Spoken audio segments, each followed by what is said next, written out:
Nelly at Ashanti magkakaroon na ng first baby together.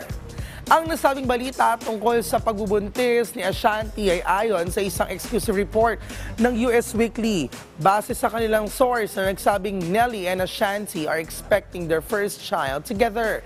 Tila naging kumpirmasyon ito sa una ng naging usap-usapan tungkol sa posibleng pagbubuntis ni Ashanti noong kumalat ang video nila sa stage sa black and white ball ni Nelly kung saan mistulang nagbigay ng hint ang couple sa kanilang fans. Matatanda ang matagal ring nagkaroon ng on-off relationship ang dalawa mula taong 2003 hanggang 2014 at earlier this year lang nang makita muling magkasama ang dalawa sa isang boxing match.